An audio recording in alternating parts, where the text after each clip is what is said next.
Log into your Brevo account, head down the left sidebar and click Marketing, then Campaigns. Hit that big blue Create Campaign button, choose Standard Email, give it a clear name, and click Create Campaign.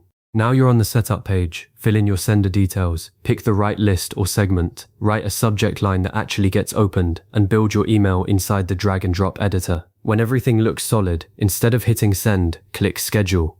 A calendar pops up. Pick the exact date and the exact time you want your email to leave Brevo's servers, double check it, and press send to confirm. Brevo saves your campaign and will fire it off automatically at that moment. That's the whole thing in 40 seconds. If you had to leave right now, you could absolutely schedule your first campaign. Stick with me though, and I'll walk through each piece the way I actually use it. The small gotchas, the habits that save you from a 2 a.m. accidental send, and the naming tricks that keep your workspace sane. And if you find this useful, a like and subscribe genuinely helps the channel. Let's open the hood. First, log into your Brevo account and just glance at the top right corner to make sure you're in the right workspace. Brevo can manage multiple brands or clients, and I once built an entire welcome series in the wrong company account. Took me 20 minutes to realize, so check. Once the dashboard loads, look at the left-hand navigation, you'll see Marketing, click it, then choose Campaigns. That's your email campaign hub. Everything you've ever sent or drafted lives here. I recommend doing a quick scan before creating anything new. Archive or rename old drafts so you don't accidentally clone the wrong one. A little housekeeping now keeps you fast later. Now click that blue Create Campaign button. It's always in the top right. You'll see options like Standard Email, a /B test, or Automation. For a straightforward scheduled send, stick with Standard Email. Give your campaign a descriptive name right away. I use a format that includes the date and audience, something like 2025-03-22, vertical bar, monthly newsletter, vertical bar, active customers. That way, 6 months later, when you're scanning 30 campaigns, you instantly know what it was without opening it. Hit Create Campaign and Brevo drops you into the setup flow. This next section is where most of your time goes. Sender, put in the name and email address your recipients will see. But here's the thing, Brevo requires that you've verified or authenticated your sending domain. If you're using a free Gmail or Yahoo address as the sender, your deliverability tanks and your email might land in spam.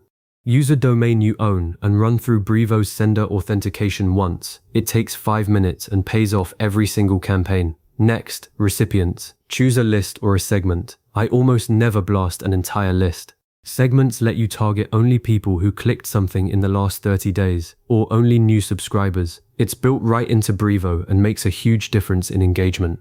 If you pick a list, at least use the exclusion option to remove folks who unsubscribed or bounced. Brevo usually handles that automatically, but I always double check. Subject line. Keep it under 50 characters, front load the value, and if you can, sneak in the recipient's first name using Brevo's personalization tags like contact puved first name.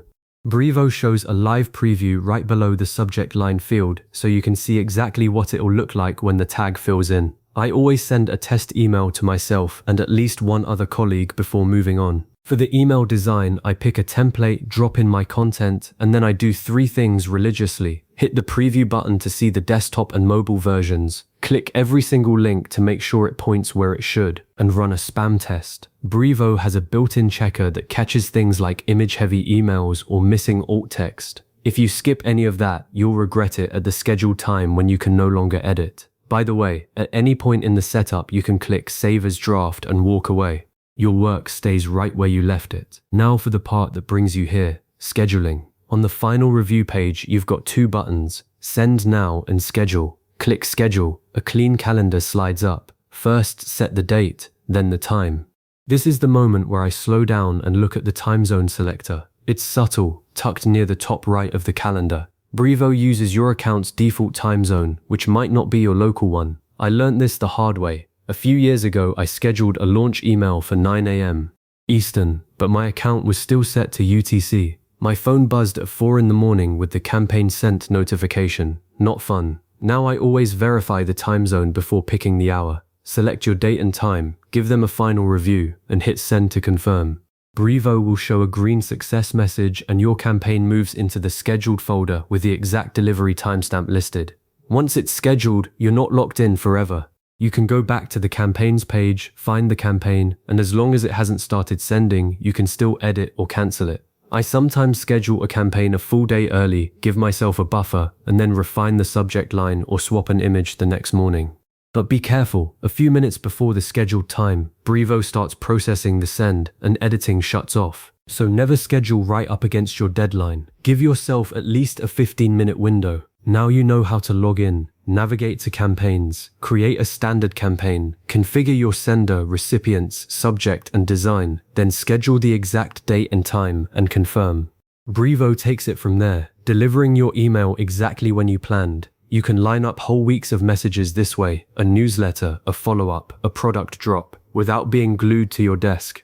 When your campaign goes out, come back to the campaigns page, click on it, and dig into the reports. Open rates, click maps, unsubscribes. Those numbers are what you'll use to tighten your subject lines and pick better send times next round. If you ever feel stuck, save this video and revisit the steps. I'll see you in the next one.